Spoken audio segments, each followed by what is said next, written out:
Students, I am Usman Altaf और आज हमारा जो लेक्चर है उसका जो टॉपिक है that is 3 reasons why policy implementation might fail. Public policy के हवाले से जब हम बात करते हैं तो इसमें बहुत सारी पॉलिसीज ऐसी होती हैं जो कि इम्प्लीमेंटेशन के वक्त फेल भी हो सकती हैं। उसकी क्या क्या रीजंस हैं, उसको किस तरीके से उन रीजंस को जो है वो टैकल किया जा सकता है और किस तरीके से अपनी पॉलिसी इम्प्लीमेंटेशन को सक्सेसफुल बनाया जा सकता है, ये हमारा आज का टॉपिक है।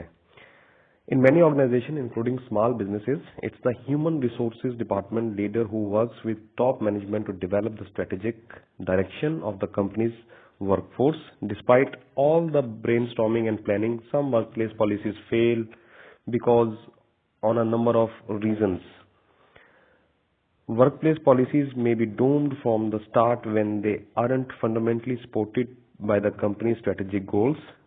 when they don't receive management support, or when policy administration isn't consistent and fair. जब भी आप किसी ऑर्गेनाइजेशन के हवाले से बात करते हैं तो पॉलिसी फ्रेमवर्क जो है वो तमाम की तमाम ऑर्गेनाइजेशंस में, तमाम के तमाम डिपार्टमेंट में जो है एक एप्लीकेबल चीज है। पॉलिसी मेकिंग के बगैर आप किसी भी ऑर्गेनाइजेशन को, किसी भी बिजनेस को, किसी भी एडमिनिस्ट्रेशन को प्रॉपरली जो है वो रन नहीं कर सकते। बहुत सारे वर्क प्लेसेस ऐसे होते हैं, बहुत सारे डिपार्टमेंट्स और ऑर्गेनाइजेशंस ऐसी होती हैं जहां पर जो पॉलिसी बनाते वक्त जो स्ट्रेटेजिक गोल्स होते हैं कंपनी के, उनको प्रॉपरली या तो मैनेजमेंट से सपोर्ट नहीं मिलती, और when policy administration isn't consistent and fair, जब पॉलिसी मेकिंग की और उस ऑर्गेनाइजेशन की जो एडमिनिस्ट्रेशन होती है, the people who are responsible to formulate policy और to implement policy, they are not competent enough, वो इतने ज्यादा कॉम्पिटेंट भी नहीं होते, जिसकी वजह से पॉलिसियां अक्सर फेल हो जाती हैं और वो कंसिस्टेंट नहीं होते और they are not fair with their jobs, वो अपने जॉब के साथ फेयर भी नहीं होते। अब सबसे पहले है जी स्ट्रेटेजी टू इम्प्लीमेंटेशन। अब इम्प्लीमेंटेशन क्या है, what is strategy and what is implementation? We need to understand the relationship between strategy and implementation. Strategy means methods, various methodologies on the basis of which we are going to implement our policies, और implementation का मतलब होता है अमल दरामद कराना। The overreaching theme in many strategic discussions between HR, human resource and executive leadership is how to strengthen the employer and employee relationship। किसी भी जो organisation होती है, कोई भी डिपार्टमेंट होता है, चाहे वो गवर्नमेंट सेक्टर का हो, पब्लिक सेक्टर का हो या प्राइवेट सेक्टर का हो, तो उसमें जो relationship between the employer and the employee है, जो relationship between the higher management and the workers, that is very much important. This could range from developing the organization's compensation structure to designing an employee relation program, और ये भी policy making का एक proper हिस्सा होना चाहिए। Policy making का और पॉलिसी इम्प्लीमेंटेशन का जो है एक स्ट्रेटेजिक गोल होना चाहिए, अचीवमेंट का गोल होना चाहिए कि आपने पॉलिसी जो मेक की है उसमें क्या आपने अपने वर्कर्स को, अपने एम्प्लॉयज को जो है वो ऑन बोर्ड लिया है, उनको एतमाद में लिया है या नहीं। Strategic goals should be smart goals. Smart goals से क्या मुराद है? स्मार्ट गोल्स का मतलब ये है कि जब आप कोई भी पॉलिसी बनाते हैं, कोई भी स्ट्रेटेजिक गोल्स अचीव करने के लिए पॉलिसी बनाते हैं, तो दीज गोल्स आर स्पेसिफिक, मतलब इनका मतलब ये होना चाहिए और इनको इस तरीके से डिजाइन किया जाना चाहिए इन गोल्स को कि ये स्पेसिफिक हो, मेजरेबल हो, अटेनेबल हो, रेलिवेंट एंड टाइमली हो। कि बहुत सारी जो हमारी जो पॉलिसीज होती हैं वो एट टाइम्स जो है वो बहुत ज्यादा जो है वो ओवर हो जाती हैं, मतलब ओवर एम्बिशियस हो जाती हैं इस सेंस में कि ना तो वो स्पेसिफिक होती है, ना मेजरेबल होती है, ना अटेनेबल होती है, ना रेलिवेंट होती है, और ना ही टाइमली होती हैं। कि जो पॉलिसीज, मतलब if your company is good enough to achieve the target of let's suppose 1 billion rupees per year, you are not suppose to formulate your policy to achieve that specific goal of 1 billion to 2 billion। जब आप 2 billion का कर ही नहीं सकते तो फिर आपको वो पॉलिसी भी उसी तरीके से बनाना चाहिए, अपने रिसोर्सेज को सामने रखते हुए, मैन पावर को सामने रखते हुए, और जो मेजरेबल चीजें होती हैं अपने रिसोर्सेज को सामने रखते हुए, अपने ह्यूमन रिसोर्स को सामने रखते हुए पॉलिसियां डिजाइन की जानी चाहिए। और स्ट्रेटेजी टू इम्प्लीमेंटेशन यही है कि जो चीज अटेनेबल है, गेटेबल है, अचीवेबल है, आपके रिसोर्सेज जितने हैं, आपके पास ह्यूमन रिसोर्स जितना है, उसके मुताबिक अगर पॉलिसी बनाएंगे तो वो सक्सेसफुल होगी। You are capable of doing 10% and you are setting your goals of achieving 60% or 70 or might be 100%, that will not work and policy will be failed.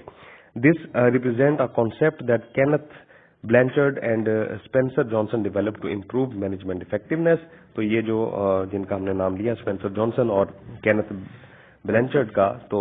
ये उनका एक कॉन्सेप्ट है, उन्होंने डेवलप किया है कि आपकी जो पॉलिसी है, स्ट्रेटेजी है, वो गेटेबल होनी चाहिए, वो उतनी होनी चाहिए जितना आप कर सकते हैं। अगर आप ओवर एम्बिशियसली पॉलिसीज को डिजाइन करेंगे तो फिर ना तो आप स्ट्रेटेजी बना पाएंगे उसको इम्प्लीमेंट करने की, और ना ही प्रॉपरली इम्प्लीमेंटेशन की जा सकेगी। Second one is fundamental support. अब फंडामेंटल सपोर्ट जब किसी भी इदारे के हवाले से हम बात करते हैं तो उसमें जो जितने भी ऑर्गन्स ऑफ द ऑर्गेनाइजेशन होते हैं, जितने भी ऑर्गन्स ऑफ द डिपार्टमेंट होते हैं, किसी भी इदारे के जो ऑर्गन्स होते हैं जो मिलकर काम करते हैं, जो एक हायरार्किकल स्ट्रक्चर होता है, तो उनके दरमियान कोऑर्डिनेशन का होना बहुत ज्यादा जरूरी है। They have to support each others, they have to supplement each other, they have to complement each other. ठीक है जी, वो एक दूसरे को सप्लीमेंट करेंगे, एक दूसरे को कॉम्प्लीमेंट करेंगे, और एक दूसरे की जो कोऑर्डिनेशन है, जो एक वर्किंग कोऑर्डिनेशन एफर्ट है, उसको साथ लेकर के चलेंगे। The work place policies to be successful there must be alignment between the employer strategies, strategic goals and what the company hopes to achieve through implementing certain policies, के उनके दरमियान एक अंडरस्टैंडिंग का होना, अलाइनमेंट का मतलब होता है एक तरतीब का होना, एक सिस्टमैटिक अप्रोच का होना बहुत ज्यादा जरूरी है। For example, if the employees wants to become an employer of choice known for its streamlined hiring process, it doesn't make sense to design a recruitment and selection process that requires lawyers of approval from the recruiter, the hiring manager, the hiring manager's director and so on, कि जो भी आपका एक process होगा, process to hire, to appoint a employer, तो उसको एक पूरे प्रॉपर के साथ the fittest of the survival वाली बात है इसमें, कि the person who is good at his work, उसको उसी पोजीशन के ऊपर जो है आपने वो प्रॉपरली प्लेस करना है। ऐसा ना हो कि जो फोरमैन है उसको आप प्लम्बर बना रहे हैं, प्लम्बर को जो है वो आप एमडी बना रहे हैं, एमडी को जो है वो आप टेक्नीशियन बना रहे हैं, तो इट विल नॉट वर्क। तो ये जो एक फंडामेंटल सपोर्ट है, ये उसी सूरत में मुमकिन है जब the placement of the right person for the right job होगी। A better approach to the hiring policy that aligns with the goals is to empower managers to make wise hiring decisions, के जो आपके managers होते हैं, जो HR होते हैं, human resource managers जो होते हैं, उनको ये एक एम्पावरमेंट होनी चाहिए, उनके पास ये पावर होना चाहिए, अथॉरिटी होनी चाहिए, इख्तियार होना चाहिए कि वो हायरिंग डिसीजंस में अपनी समझ के मुताबिक, अपनी क्वालिफिकेशन और अपनी जो उनकी एबिलिटी है, स्किल्स हैं, उसके मुताबिक उनको हायर कर सकें through training and leadership development, ताकि वो उनको फिर ट्रेनिंग भी दें और लीडरशिप डेवलपमेंट में भी अपना अहम किरदार अदा कर सकें। Third one is management support. Work place policies that the HR leader single-handedly champions are likely to fail because they may not get the necessary support from the management। कि ये जो आपके HR लीडर्स होते हैं, ये management और इनके दरमियान जो फ्लॉज होते हैं, जो गैप्स होते हैं, जो डिफरेंसेस होते हैं, तो उसकी जो एक जो मैनेजमेंट की जो सपोर्ट होती है वो HR को नहीं हासिल होती, जिसकी वजह से पॉलिसियां नेगेटिवली इफेक्ट हो सकती हैं। When the companies later voice their support for employment related endeavors, employees may be more inclined to get on board with the policies। कि जब आप जाहिर है, जब आप whenever you are going to take them in trust, आप उनको confidence देते हैं अपने एम्प्लॉयर्स को, हायरार्किकल स्ट्रक्चर की, जिस तरह मैंने पहले बात की कि ऊपर से नीचे तक जितने भी एक टीम वर्क होगा, team work is not possible without taking them into confidence. आप किसी को एतमाद में लिए बगैर टीम वर्क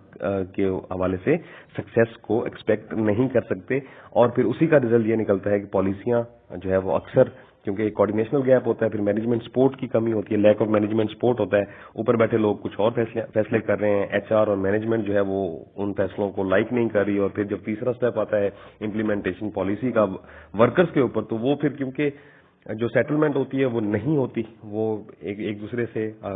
डिफरेंसेस रखते हैं, जिसकी वजह से आपकी पॉलिसियां फेल हो सकती हैं। When HR announces a new policy, regardless of how well respected HR is, some employees may still wonder whether top management endorses the change। कि जब आप एचआर अपनी मर्जी से फैसला करता है, तो जो वर्किंग क्लास होती है उसके माइंड में ऑफ कोर्स डाउट क्रिएट होते हैं, डाउट्स क्रिएट होती हैं, शकू को शुबहात जन्म लेते हैं कि जो टॉप मैनेजमेंट है उसकी पॉलिसी तो कुछ और थी, और एचआर जो हमें बता रहा है दैट इज समथिंग एल्स। तो ये एक कोऑर्डिनेशन का होना बहुत जरूरी है। The solution is to have both top management and HR stand together to launch new company policies. कि एचआर और जो टॉप मैनेजमेंट है, ये जो इनको प्रॉपरली जो है वो कंपनी पॉलिसीज के ऊपर डिस्कशन करनी चाहिए, और फिर उसको फाइनल एक वन से जो है, इन दोनों की जो वन से है, सिंगल से है, उसको सामने लाना चाहिए। उसके बाद है जी इनकंसिस्टेंट एडमिनिस्ट्रेशन। जाहिर है जी the key is to consistent and fair administration of work place policies are training and accountability. जब आप अपने जो एडमिनिस्ट्रेशन में इनकंसिस्टेंसी होती है, इनकंसिस्टेंट का मतलब होता है अदम तसलसल, गैर तसलसल, मतलब लैक ऑफ कंटिन्यूटी आप इसे कह सकते हैं, और कंसिस्टेंट होने का मतलब होता है continuity. The key is to consistent and fair administration of work place policies are training and accountability. आप अपने जो वर्क प्लेस के ऊपर जितने भी आपकी टॉप मैनेजमेंट है, आपका एचआर डिपार्टमेंट है, आपकी वर्कर क्लास है, आपकी यूनियंस है, इन सबको जो है सबसे पहले ट्रेन करना चाहिए और फिर उसको अकाउंटेबल बनाना चाहिए कि जो चीज जिसके रिस्पॉन्सिबिलिटी में आती है, जिसके जुरिसडिक्शन में आती है, वो उसको प्रॉपरली चेक एंड बैलेंस के साथ उसको लेकर के चलना चाहिए। Policy are destined to fail. जाहिर सी बात है जी, विदाउट दीज टू कंपोनेंट्स आप अकाउंटेबिलिटी नहीं करेंगे, आप ट्रेनिंग नहीं करेंगे, पॉलिसी को इम्प्लीमेंट करने के हवाले से आपके पास ट्रेनिंग नहीं होगी, आप पॉलिसी को किस तरीके से इंप्लीमेंट करें उसके ऊपर चेक एंड बैलेंस नहीं होगा, तो फिर जाहिर है उसका रिजल्ट यही निकलेगा कि पॉलिसीज फेल होती हैं। Implementation of new policies must include training for both supervisors and employees and holding supervisors accountable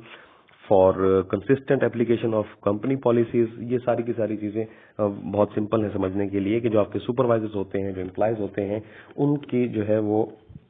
पहले तो ट्रेनिंग हो, और ट्रेनिंग के बाद अगर कोई if there is something wrong तो फिर उसकी अकाउंटेबिलिटी, उसका एहतसाब होना बहुत ज्यादा जरूरी है। For example replacing an old school progressive discipline policy with a positive reinforcement philosophy to improve employee performance requires supervisors learning how to coach, counsel and provide guidance to employees instead of using outdated punitive methods for correcting poor performance। कि जब भी आप किसी एक school की example लें, किसी school में या किसी एजुकेशनल इंस्टीट्यूट में, जब if you are going to replace old policies with new policies, then you have to have the knowledge of new policies. उसको प्रॉपरली आपने कोच कैसे करना है, उसको डिजाइन कैसे करना है, उसको ट्रेन कैसे करना है अपनी मैनेजमेंट को और अपने तमाम के तमाम लोगों को जो इस सारे के सारे स्कूल में काम करते हैं, क्योंकि हम स्कूल की एग्जांपल डिस्कस कर रहे हैं। तो इसी तरीके से पब्लिक सेक्टर हो या प्राइवेट सेक्टर हो या आपकी जो है वो कोई ऑर्गेनाइजेशन हो, कोई प्राइवेट बिजनेस हो, उसमें सबसे इंपॉर्टेंट चीज जो है वो जो है ये तीन चीजें हैं जिसका हमने डिस्कस किया, और खास तौर के ऊपर इनकंसिस्टेंट एडमिनिस्ट्रेशन, मैनेजमेंट सपोर्ट और फंडामेंटल सपोर्ट। ये तीनों चीजें जो है जब तक इनको प्रॉपरली इंप्लीमेंट नहीं किया जाता, इनको चेक एंड बैलेंस के जरिए आगे लेकर के नहीं चला जाता, तब तक पॉलिसीज के फेल होने का जो एक रिस्क है, जो डेंजर है, वो वहां पर मौजूद रहता है। सो ये हमारा आज बहुत मुख्तसर सा टॉपिक था, इसको देख लीजिएगा, पढ़ लीजिएगा, इस लेक्चर को सुन लीजिएगा। कोई प्रॉब्लम हो तो do let me know. Thank you.